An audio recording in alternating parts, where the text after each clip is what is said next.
Hello students, লেখচিত্র বা graph chapter শুরু করব। সমীকরণ গঠন ও সমাধান। প্রথমে দেখে নেওয়া যাক এক্স অক্ষ এবং ওয়াই অক্ষের লেখচিত্র কি হয়। তাহলে লেখচিত্রের চেয়ে আগে আমরা জানবো এক্স আর ওয়াই অক্ষের সমীকরণ কি হয়। এক্স অক্ষের সমীকরণ কি হবে? Y equals to 0। একই রকম ভাবে ওয়াই অক্ষের সমীকরণ হয়ে যাবে এক্স ইকুয়ালস টু 0। আচ্ছা, যদি বলে যে এক্স অক্ষের সমান্তরাল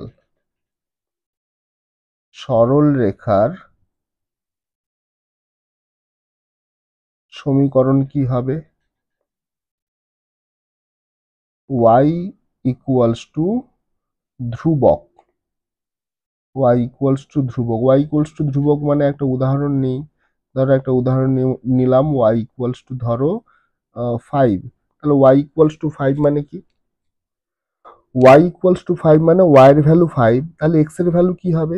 x এর ভ্যালু যা খুশি হতে পারে। মানে ধরো যদি x, এখানে আমি এটাকে 1 নিচ্ছি, এটাকে 2 নিচ্ছি, তো এক্স 1 হলে ওয়াই কি হবে? আমাদের 1 2 3 4 5 ওয়াই হয়ে যাবে এখানে 5। ঠিক আছে, এটা হয়ে যাবে কত? যে 1,5।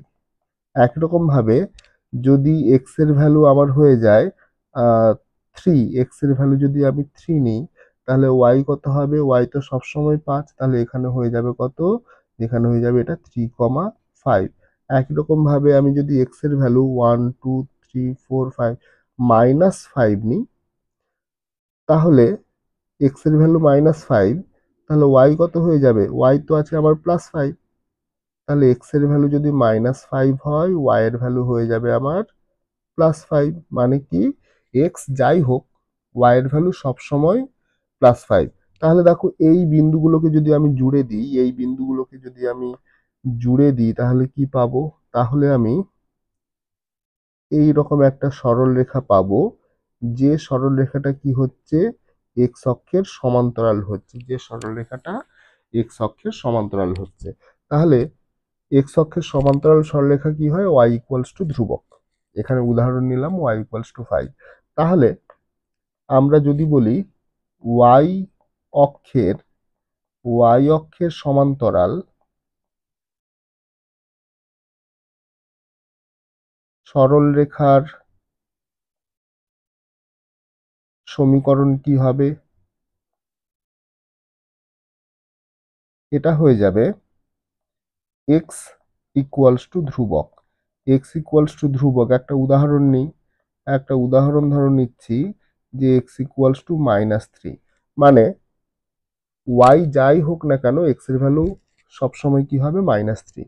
তাহলে ধরো এক্স এর ভ্যালু -3 আমি নেওয়ার চেষ্টা করছি। এক্স এর ভ্যালু যদি আমি -3 নিই, কি হবে? এক্স এর ভ্যালু যদি -3 নিই, দেখো 1 2 3, এক্স এর ভ্যালু -3।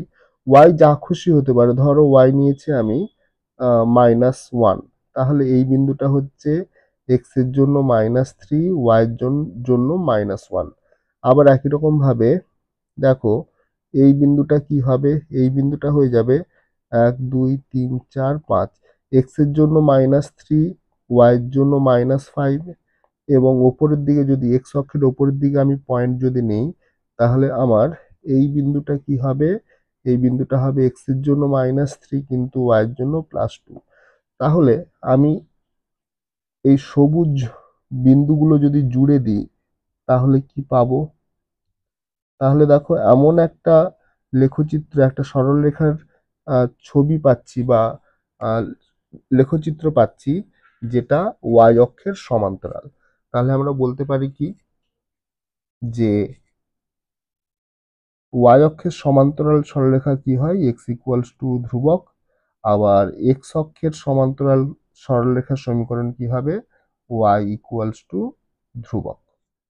Thanks for watching.